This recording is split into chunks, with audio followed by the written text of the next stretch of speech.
Hello students, welcome to online classes ABN and PRR Degree College Kovur. Third BCom General Semester Paper Financial Services. Paper Financial Services. So already మనం 4 units complete చేసుకోవడం జరిగిందండి. So ఐదో unit ఏంటంటే other financial services. So దీన్ని మనం తెలుగులో ఇతర విత్త సేవలు అని చెప్పడం జరిగిందండి. సో దీంట్లో ఫస్ట్ చాప్టర్ వచ్చేది ఏంటంటే ఫ్యాక్టరింగ్. ఫస్ట్ చాప్టర్ వచ్చేదండి ఫ్యాక్టరింగ్. అసలు మనం ఫ్యాక్టరింగ్ అంటే ఏంటో ఫస్ట్ మొట్టమొదటిగా మనం తెలుసుకుందామండి ఈరోజు క్లాస్లో. సో అసలు ఫ్యాక్టరింగ్ అంటే ఏంటి అంటే the term factor comes from the Latin verb facere which means to make or do to or getting things done. Factory is and against who gets things done on behalf of others. Factoring implies a specialized financial service being the purchase of book debt of business concerned by the factor. అసలు మనకి ఈ యొక్క factoring కోసం మనం తెలుసుకునే ముందు ఏంటంటే అసలు ఈ యొక్క మన ఇండియాలో ఏంటంటే ఈ యొక్క ఫైనాన్షియల్ సర్వీసెస్ ఏదైతే ఉందో అంటే మన భారతదేశం యొక్క ఆర్థిక విధానం యొక్క నాపిని ప్రాథమికంగా బ్యాంకింగ్ సేవలు, నాన్ బ్యాంకింగ్ సేవల కింద డివైడ్ చేయడం జరిగిందండి. ఈ యొక్క నాన్ బ్యాంకింగ్ ఆర్థిక సేవల్లో అందజేసిన బ్యాంకింగ్ యొక్క శాశ్వత మరియు వ్యాప్తిపై ఆధారపడి ఉందని మనం చెప్పచ్చండి. అయితే ఈ యొక్క ఆర్థిక సేవలను మనం 2 రకాలుగా విభజించడం జరిగిందండి. అవి ఏంటంటే fee based services or fund based services. విధి ఆధారిత సేవలు మరియు రుసుము ఆధారిత సేవల కింద డివైడ్ చేయడం జరిగిందండి. అసలు మొట్టమొదటిగా మనం ఈ యొక్క సేవల్లోనే మనం ఒకటైంది ఫ్యాక్టరింగ్. ఈ యొక్క సేవల్లో ఒకటైందే ఫ్యాక్టరింగ్ అని మనం చెప్పచ్చండి. అసలు ఫ్యాక్టరింగ్ అంటే ఏంటి అంటే చూద్దాం ఒకసారి. ఇవి వ్యాపార సంస్థల నిర్వహణ మూలధనంలో అధిక శాతం వర్తక రుణ రూపంలో ఉంటుంది. రుణాల వసూలు ముఖ్యంగా చిన్న మధ్య తరహా సంస్థలకు పెద్ద సమస్యగా తయారైందని మనం చెప్పచ్చండి. అయితే ఈ యొక్క సగటు కాలంలో వసూలు పెరుగుతూ వస్తుందని మనం చెప్పచ్చు. అయితే పెద్ద సంస్థల యొక్క చెల్లింపులు ఆలస్యం చేయడం వల్ల చిన్న సంస్థలకు నిర్వహణ మూలధనం పెరిగి లాభాల యొక్క మాధ్యం తగ్గిపోయి సంస్థ యొక్క పోటీ సమర్థవంతంగా తట్టుకునే స్థితిలో నష్టానికి పాలవకుండా దీనిని నివారించే నిమిత్తం స్థాపించినదే ఫ్యాక్టరింగ్ లేదా ఫ్యాక్టరింగ్ సేవా పద్ధతి కనుగొనబడిందని మనం చెప్పవచ్చండి. అసలు ఈ యొక్క ఫ్యాక్టరింగ్ అంటే ఏంటి అంటే మనం ఒక డెఫినేషన్ పరంగా చూసుకుంటే సరుకు లేదా సేవలను అరువు మీద విక్రయించడం వల్ల రావాల్సిన బకాయిలు ఏర్పడుతూ ఉంటాయండి. అంటే మనం ఈ యొక్క గూడ్స్ని సేల్స్ అండ్ పర్చేస్ చేస్తూ ఉంటామండి. సో ఈ సేల్స్ చేసినప్పుడు మనకి కొన్ని క్రెడిట్ అన్నవి అంటే అరువు అన్నది ఏర్పడుతూ ఉంటుంది. దాని మీద ఏర్పాటు చేయబడిందే ఈ యొక్క ఫ్యాక్టరింగ్ సంస్థ ఏర్పడిందని మనం చెప్పచ్చండి. అయితే ఏవైతే ఈ యొక్క బకాయిలు ఉన్నాయో ఒక విత్తపరమైన సేవను అందజేసే ఒక మధ్య వ్యక్తికి విక్రయించడాన్ని ఫ్యాక్టరింగ్ అంటారని మనం చెప్పచ్చండి. ఆ యొక్క మధ్యవర్తినే ఫ్యాక్టర్గా వ్యవహరిస్తారని మనం చెప్పచ్చండి. అసలు ఈ యొక్క ఫ్యాక్టరింగ్లో ఉన్న రకాలు ఏంటి అని చూసుకుందామండి.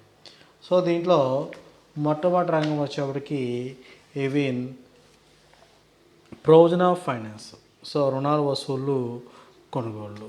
ఫ్యాక్టరింగ్ విధులు చూసుకునేప్పటికి ఏంటంటే దీంట్లో ఫస్ట్ విధులు వచ్చేసరికి రుణాలు మరియు వసూళ్ళు మనం చెప్పుకోవచ్చండి. సో ఈ యొక్క రుణాలు వసూళ్ళు విధుల్లో మనం చెప్పుకునేటప్పటికీ ఈ యొక్క విధుల్లో మనకి ప్రొవిజన్ ఆఫ్ ఫైనాన్స్లో ముఖ్యంగా మనం తీసుకుంటే ఈ యొక్క సో మనం కొన్ని ఫంక్షన్ తీసుకుంటే మొట్టమొదటి ఫంక్షన్ ఏంటంటే రుణాలు వసూళ్ళు కొనుగోళ్ళు. అంటే వ్యాపార సంస్థ సరుకులను సరుకులను అమ్మకం చేయడానికి లేదా దాని మీద వచ్చిన వర్తక రుణాలను వసూలు ఖాతాలను ఫ్యాక్టరింగ్ అమ్మకం చేస్తుందని మనం చెప్పచ్చండి. సో అలాగా ఈ యొక్క రకం ఫ్యాక్టరింగ్ యొక్క ఏజెంట్ కాగా విలువలను ఆపుతారని మనం చెప్పచ్చండి. అయితే రుణాల యొక్క కొనుగోలు చేసినప్పటికీ వాటిని వసూలు బాధ్యత ఫ్యాక్టరీదే అవుతుందని మనం చెప్పచ్చండి. రెండోది వచ్చేటికి అమ్మకాల ఆవర్జాల. రెండోది వచ్చేటి అంటే అమ్మకాల ఆవర్జ. సో ఈ యొక్క అమ్మకాల ఆవర్జ యొక్క చూసుకుంటే వ్యాపార సంస్థ యొక్క అమ్మకాల ఆవర్జను నిర్వహించడం ఫ్యాక్టరీ యొక్క ముఖ్యమైన విధి మనం చెప్పచ్చండి. అయితే అమ్మకాల ఆవర్జనలో నిర్వహించవలసిన అన్ని కార్యకలాపాలు ఫ్యాక్టరీలు వసూలు జరిపిన వెంటనే సంస్థ యొక్క ఖాతా క్రియేట్ చేయడం, సంస్థ మధ్య కొనుగోలుదారుల మధ్య తలెత్తే వివాదాలు పరిష్కరించడం మొదలైన కార్యకలాపాలన్నీ ఇందులో భాగాలను మనం చెప్పచ్చండి. అలాగే మూడో విధి ఏంటంటే పరపతి పరిశోధన మరియు నష్టభయం.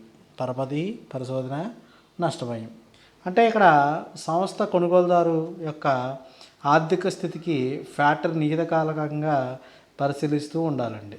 ఎందుకంటే కొనుగోలుదారుడు చెల్లించకపోయినట్లయితే ఆ నష్టాన్ని భరించవలసిన వ్యక్తి ఫ్యాక్టరీ కాబట్టి ఫ్యాక్టరీ యొక్క విధులలో అతి ముఖ్యమైనదిగా మనం దీన్ని చెప్పవచ్చండి. అందువలన ఈ బాధ్యత వహించే ముందు కొనుగోలుదారు యొక్క ఆర్థిక పరిస్థితి సక్రమంగా అధ్యయనం చేయవలసిన అవసరం ఎంతైనా ఉందని మనం చెప్పవచ్చండి. అయితే ఈ క్రమంలో ఫ్యాక్టరీ పరపతి పరిశోధన కూడా చేయవలసిన అవసరం కూడా ఉంటుందని మనం చెప్పచ్చండి. అలా ఇంకో విధి చూసినప్పటికీ ఆర్థిక సహాయం.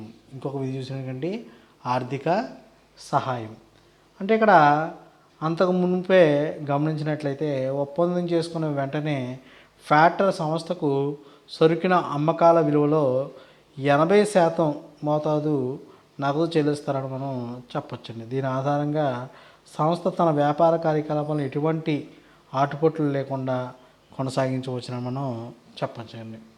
అలాగే మనకి కొన్ని సలహా సేవలు కూడా ఉన్నాయండి. వాటిల్లో మనం చూసినప్పటికీ ఈ పైన పేర్కొన్న ఫ్యాక్టరీ సంస్థకు నిర్వహించే సేవలు కూడా అందజేస్తూ ఉంటుందండి. వాటితో పాటు అతి ముఖ్యమైనవి అదనపు అమ్మకాలు మరియు వ్యాపార తీరుతెన్నులు, ఆర్థిక పద్ధతుల్లో రాయగల మార్పులను మొదలైనవన్నీ కూడా చూస్తారని మనం చెప్పచ్చండి. సో మనం టైప్స్ ఆఫ్ ఫ్యాక్టర్స్ అంటే ఈ యొక్క ఫ్యాక్టర్స్ యొక్క రకాల్లో చూసేవాడికి పూర్తిగా ఇక్కడ 5 రకాలుగా డివైడ్ చేయొచ్చండి. Resource of factoring, non recourse of factoring, advance of factoring, maturity of factoring, disclosure of factoring. So ఇక్కడ మనం ఇలాగా 5 టైప్స్గా మనం డివైడ్ చేయొచ్చండి. సో మొట్టమొదటిగా రిసోర్స్ ఆఫ్ ఫ్యాక్టరింగ్ చూద్దామండి. So in the case of recourse factoring the term the firm bears the credit risk inherent in the receivable asset of the factors. So మనం ఈ యొక్క ఫ్యాక్టరింగ్ రకాల్లో మొట్టమొదటిగా చూసినప్పటికీ రిసోర్స్ అంటే పూర్తిగా సర్వీసింగ్ ఫ్యాక్టర్స్ మనం చూసుకుంటే ఇది ఈ పద్ధతిలో కొనుగోలుదారు యొక్క అప్పు తీర్చకపోయినట్లయితే ఆ నష్టాన్ని ఫ్యాక్టరీ భరిస్తాడని చెప్పచ్చండి. అయితే ఇది పర్యానుసారం దీని పద్ధతి కాబట్టి నష్టాన్ని సంస్థకు బదిలీ చేయడం వీలు పడదని మనం చెప్పచ్చండి. So recourse of factoring. రెండోది వచ్చరికి non recourse of factoring. So పర్యానుసారం ఉన్న ఫ్యాక్టరింగ్ అని మనం చెప్పచ్చండి. నాన్ రిసోర్స్ ఆఫ్ ఫ్యాక్టరింగ్ వచ్చరికి in the case of non recourse of factoring the factors besides providing assistance of for collection also assumes the risk of bad debts. So ఇక్కడ ఈ పద్ధతిలో ఏమవుతుంది అంటే సంస్థ కొనుగోలుదారు యొక్క రుణాలు చెల్లించకపోయినట్ల వలన కలిగే నష్టభాయాన్ని భరిస్తారని మనం చెప్పచ్చండి. అట్టా వసూలు కాని బాకీలు పర్యానుసారం అతనికి ఉంటుందని మనం చెప్పచ్చండి. అయితే సరుకు అమ్మకం చేసిన తర్వాత నిర్దిష్టమైన గడువు లోపల ఇది చెల్లింపు అన్నది జరుగుతుందని మనం చెప్పచ్చండి. తర్వాత వచ్చరికి ఈవెన్ పరపతి factoring, advancing factoring. In the case of advancing factoring, the factor provides the implemented advancing against the receivables of assigned to it. So ఇక్కడ పరపతి ఫ్యాక్టరింగ్ వచ్చేప్పటికి అంటే మనం చూసుకునేప్పటికీ ఈ పద్ధతిలో ఫ్యాక్టర్ సంస్థ యొక్క కొనుగోలుదారు ఉన్న ఇన్వాయిస్ వసూలు చేయడానికి కొన్ని వస్తువులు మాత్రమే ఎంపిక చేసుకుని వాటిని మాత్రమే ఈ యొక్క వసూలు పైన ఆధారపడడం వల్ల చేత ఫ్యాక్టరింగ్ అని కూడా దీన్ని మనం చెప్పచ్చండి. అంటే ఈ పద్ధతిలో ఏంటంటే ఫ్యాక్టర్ సంస్థ యొక్క కొనుగోలుదారుల ఇన్వాయిస్ను వసూలు చేయడానికి కొన్ని మాత్రమే ఎంపిక చేసుకుని వాటిని మాత్రమే వెంటనే నగదులోకి చెల్లిస్తారండి. తర్వాత వచ్చరికి maturity factoring. So in the case of maturity factoring, the factors provide an assistance as regardable collection and possible insurance in against debts. So ఇక్కడ ఈ యొక్క మెచ్యూరిటీ ఫ్యాక్టరింగ్లో చూసుకునేప్పటికి ఏంటంటే ఇది మనకి ఫ్యాక్టరింగ్లో అతి ముఖ్యమైనదని మనం చెప్పచ్చండి. అంటే సంస్థ యొక్క ఆర్థిక పరిస్థితి స్థిరంగా లేనప్పుడు ఫ్యాక్టర్ రుణాలు వసూలు బాధ్యతలు మాత్రమే స్వీకరిస్తూ ఉంటారండి. అయితే రుణాల చెల్లింపులు కానీ భయాన్ని కానీ భరించడం ఆధారంగా సంస్థ చేసే ఆర్థిక సహాయాన్ని గురించి వస్తు సేవలకు తెలియదని మనం చెప్పచ్చండి. అది ఈ ఒప్పందం రహస్యంగా ఉండవచ్చు అని మనం ఊహించవచ్చినట్టే. అలాగే నెక్స్ట్ వచ్చేటికి డిస్క్లోజర్ ఆఫ్ ఫ్యాక్టరింగ్. సో ఇక్కడికి వచ్చేవాడికి in case of this type of factoring, the name of the factors maintain to disclose in the sale of invoice. In the reverse case it termed of the undisclosed of the factoring. So మనం ఈ యొక్క ఆర్థిక పరిస్థితిలో ఉన్న పరిస్థితిని బట్టి ఈ యొక్క కార్యాచరణ అనేది జరుగుతుందని మనం చెప్పచ్చండి. సో ఇలాగా టైప్స్ మనం డివైడ్ చేసుకున్నప్పుడు ఇంకా చెప్పుకోవడం దీంట్లో ఏజెన్సీ ఫ్యాక్టరింగ్ ఉంటుంది, అలాగే అంతర్జాతీయ ఫ్యాక్టరింగ్ కూడా ఉంటుందండి. అయితే ఏజెన్సీ ఫ్యాక్టరింగ్లో చూసినప్పుడు ఏంటంటే ఈ యొక్క పద్ధతిలో సంస్థ ఫ్యాక్టరింగ్ మధ్య కార్యకలాపాలు రోజు ఈ క్రింది విధంగా ఉంటుందని మనం చెప్పచ్చండి. ఇలాగా అమ్మకాల ఆవర్జన నిర్వహణ, రుణాల వసూలు సంస్థ బాధ్యత,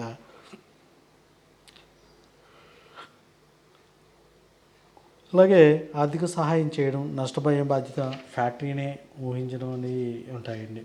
అలాగే ఇంకా చెప్పుకుంటే దీంట్లో అంతర్జాతీయ ఫ్యాక్టరింగ్ అని ఉంటుందండి. అంటే దేశీయ వ్యాపార సంస్థకు అందించే సేవలు అన్నీ అంతర్జాతీయ సేవలను మనం కూడా అందిస్తూ ఉంటాయని చెప్పొచ్చండి. అంటే ఎగుమతిదారుడు తమ ఖాతాదారు ఎవరైతే ఉందో తమ తయారీ చేసే ఇన్వాయిస్ ఆధారంగా విలువలో 50% కన్నా వెంటనే ఆర్థిక సహాయం లభిస్తుందని మనం చెప్పచ్చండి. సో రకాలు ఉన్నప్పుడు ఈ 5 టైప్స్ కాకుండా మనం వీటితో పాటుగా agency factoring or international factoring కూడా మనం ఇంటర్నేషనల్ ఫ్యాక్టరింగ్ కూడా చెప్తే సరిపోతుంది. అలాగే నెక్స్ట్ వచ్చరికి benefits of factoring. So improves current ratio, మెరుగైన సామర్థ్యం మనం చెప్పచ్చండి. సో ఇక్కడ చూసుకునేప్పటికీ the amount of tied up in accounts in receivables released by factoring may be huge to pay off current liabilities. So ఒక సంస్థ యొక్క రావాల్సిన ఖాతాను తిరిగి చెల్లింపుల గురించిన ఆందోళన లేకుండా తక్షణమే నగదులోనికి మార్చుకునే శక్తి సామర్థ్యం నిర్వహణ ఫ్యాక్టరింగ్ యొక్క ముఖ్యమైన ప్రయోజనం అని మనం చెప్పచ్చండి. అలాగే రెండోది వచ్చేటికి prompt payment and imposed credit standings. So ఇక్కడ వచ్చేవాడికి ఏంటంటే with the excluded each flows through factoring, the client is in a position available cash discount for the prompt payment will be increasing credit standing of the business firms. So ఇక్కడ బాకీలను factor కొనుగోలు చేస్తూ ఉంటాడు కాబట్టి ఆస్తి అప్పుల పట్టికలో చూపిన రావాల్సిన బాకీల్లో 80% నగదుగా మారుతుంది అని మనం చెప్పొచ్చండి. అయితే ఫ్యాక్టరింగ్ నుండి వసూలైన మొత్తాన్ని ఉపయోగించి బ్యాంకు ఓవర్ డ్రాఫ్ట్ మొదలైన స్వల్పకాలిక బాధ్యతలను చెల్లించవచ్చు. ఫలితంగా ప్రస్తుత నిష్పత్తి పెరిగి సంస్థ యొక్క ద్రవ్యత పరిస్థితిని మెరుగుపరుస్తుందని మనం చెప్పచ్చండి. అది యొక్క ద్రవ్య పరిస్థితిని మెరుగుపరిచే సంస్థ యొక్క పరపతి స్థాయి నిలదొక్కుంటుందని మనం చెప్పొచ్చండి. అలాగే ఇంకొక బెనిఫిట్ చూసినప్పటికీ elimination of disclosure payment. So ఇక్కడ వ్యయం తగ్గింపు చేస్తూ ఉంటారండి. సో ఈ యొక్క with the factoring facilities in client shall be in position to provide credit to his customers and eliminates disclose of paid up them. So ఇక్కడ అదనపు వారికి చూసినట్టుగా వ్యయం తగ్గిస్తూ ఉంటుంది. అంటే క్లస్ట్కు పరపతి నియంత్రణ వ్యవస్థ అవసరమైనప్పుడు ఉండదని మనం చెప్పొచ్చండి. కాబట్టి కాలం మరియు వ్యయం పరివేశాల్లో పొదుపులో మనం సాధించవచ్చునని మనం ఇక్కడ చెప్పొచ్చండి. అలాగే effective administration of sale general. So ఇక్కడ on assignment of the book debts of the factor the sales general shall be administrated by the factor. So ఇక్కడికి వచ్చేప్పటికి ఏంటంటే ఈ యొక్క లోపల మనకి సలహా సేవలు చూసినోడికి నిర్వహణ మూలధన అవసరాలకు ప్రధానమైన మూలము రుణదాతలు మరియు బ్యాంకులు సమకూర్చే పరపతి సదుపాయాలను మనం చెప్పొచ్చండి. అయితే ఫ్యాక్టరింగ్ ఈ యొక్క రుణగ్రస్తులకు వచ్చే పరపతికి అదనపు మూలాన్ని సమకూర్చుతూ ఉంటుందని మనం చెప్పొచ్చండి. అలాగే నెక్స్ట్ వచ్చేటికి ఈవెన్ క్రియేట్ డిసిప్లిన్స్. సో పరపతి నియంత్రణ అని చెప్పొచ్చు. The factors professional approach in collection of debts includes a discipline increase the customers which becomes the client recruitment asset. So పరపతి నియంత్రణ వచ్చేటికి ఏంటంటే పరపతి నియంత్రణ అంతర్ముఖంగా నిర్వహించడం, రాణి బాకీల విలువ రాగల నష్టాన్ని రాకేతర బయలువలసి ఉంటుందని మనం చెప్పొచ్చండి. అయితే రావాల్సిన బాకీలను ఫ్యాక్టర్కి విక్రయించినప్పుడు రాణి బాకీలు బాధ్యతను ఫ్యాక్టర్ వహిస్తూ ఉంటారని మనం చెప్పొచ్చండి. సో అలాగా ఇలాంటి ప్రయోజనాలని కూడా మనకి దీనివల్ల ఉన్నాయని మనం చెప్పొచ్చండి ఫ్యాక్టరింగ్ వల్ల. అలాగే ఇక్కడ లిమిటేషన్ ఆఫ్ ఫ్యాక్టర్స్. సో పరిమితులు చూసుకున్నప్పుడు ఏంటంటే ఇక్కడ customers are spread all over the country or over a wide area. కొంతమంది అభిప్రాయం ప్రకారం రావాల్సిన ఖాతాలను ఫ్యాక్టర్ చేయడమే అనేది వ్యాపారి యొక్క భవిష్యత్తును దెబ్బతీసే ఆర్థికమైన బలహీనతల కోసం మనం చెప్పొచ్చండి. సో అలాగే there are no reliable credit informing agencies. So ఆ ఫ్యాక్టరింగ్ దానిలో ఇమిడి ఉన్న ఆర్థిక బలహీనతలు చెప్పవచ్చని మనం చెప్పొచ్చండి. అలాగే factors to establish their own collection agencies. So banking తక్కువ టర్న్ ఓవర్ కలిగిన చిన్న తరహా కంపెనీలు, సెక్యూరిటీ వ్యాపార కంపెనీలకు చిన్న మొత్తాలలో భారీ సంఖ్యలో రుణగ్రస్తులకు బాకీ ఉన్న రుణాలను ఆమోదం మీద యోగ్యం కాదని మనం చెప్పచ్చండి. సో అలాగే ఇంకా చూసుకునేప్పుడు మనకి దీంట్లో ఇంకా లోపం చూసుకున్నప్పుడు ఏంటంటే factoring availability of functional to factoring companies it's a limited. Factoring యొక్క బ్యాంకింగ్ వ్యాపార నిర్వహణలో అడ్డంకులను నిర్వహిస్తూ దీనిచే వ్యక్తిగత వినియోగదారులపై రుణ పరిమితులను విధించేస్తుందని చెప్పొచ్చండి. అయితే భారతదేశంలో ఫ్యాక్టరింగ్ సేవలు చూసుకునేప్పటికి ఏంటంటే మన ఇండియాలో ఈ యొక్క ఫ్యాక్టరింగ్ సేవలు ఎలా ఉన్నాయని చూసుకుంటే even forfeiting in India, forfeiting has been permitted to exports since 1992. Forfeiting has been permitted to shipment finance. Forfeiting is a without resource finance which is a converts a credit sale into a such case sale. It does not available method of shipment finance medium of long term credit for large size exports goods. So మన ఇక్కడికి వచ్చరికి మన ఇండియాలో ఎలా ఉంది అనుకుంటే ఈ యొక్క భారతదేశంలో ఫ్యాక్టరింగ్ సేవలు చూసుకుంటే మొదటిసారిగా ఈ యొక్క ఫ్యాక్టరింగ్ సర్వీసింగ్ అనేది చిన్న పరిశ్రమల అభివృద్ధి Union Bank of India, State Bank of ఇండియాతో కలిసి స్టేట్ బ్యాంక్ ఆఫ్ ఇండియా 1991లో SFI, FICSC, State Bank of India factoring and commercial of service ప్రారంభించిందని చెప్పచ్చండి. అయితే దీని యొక్క చందా మూలధనాన్ని 25 కోట్లు, అలాగే వివిధ బ్యాంకుల యొక్క ప్రాంతాల వారీగా సేవలు అందించడం ప్రారంభించామని చెప్పొచ్చండి. అయితే భారతదేశంలో ఫ్యాక్టరింగ్ సేవలు మంచి భవిష్యత్తు ఉందని ఆశించవచ్చామని చెప్పొచ్చండి. అయితే ఇక్కడ మన భారతదేశంలో రిజర్వ్ బ్యాంకు, జాతీయ చేయబడిన బ్యాంకులు, అనుసంధాన సంస్థల ద్వారా ప్రకటన మీద ఫ్యాక్టరింగ్ సేవలను అభివృద్ధి పరిస్థితులను సంకల్పించినది. ఇందు నిమిత్తం అసలు అనుగుణంగా సంస్థ స్థాపించడానికి ప్రాంతాల వారీగా దిగివచ్చిన వస్తువులను గుర్తించడం జరిగినది. పశ్చిమ ప్రాంతం నుంచి భారతీయ స్టేట్ బ్యాంకు, అలాగే దక్షిణ ప్రాంతం నుంచి కెనియా బ్యాంకు, ఉత్తర బ్యాంకు నుంచి పంజాబ్ నేషనల్ బ్యాంకు, అలాగే తూర్పు ప్రాంతం నుంచి అలహాబాద్ బ్యాంకు, ఇవన్నీ కూడా ఈ యొక్క మీకు ఫ్యాక్టరింగ్ సేవల్లో ముఖ్యమైన వార్తలు. ప్రస్తుతం భారతదేశంలో 2 ఫ్యాక్టరింగ్ సంస్థలు సేవలు అందిస్తున్నాయని మనం చెప్పొచ్చండి. అవి ఎస్బీఐ, కెనరా బ్యాంక్ ఫ్యాక్టరీలు. పై సంస్థలు దిగువ ఇచ్చిన ఫ్యాక్టరింగ్ సేవలను కూడా అందిస్తున్నాయని మనం చెప్పొచ్చండి. అలాగే దీంట్లో ఎగుమతి బ్యాంకింగ్, దిగుమతి బ్యాంకింగ్ చూసుకుంటే దగ్గరగా ఇన్వాయిస్లో 80% బాధ్యత విదేశీ బ్యాంకులని చూపిస్తున్నాయని మనం చెప్పొచ్చండి. సో భారతదేశంలో ఫ్యాక్టరింగ్ అన్నప్పుడు ఈ పదాలన్నీ మనం చెప్తే సరిపోతుందండి. Thank you students.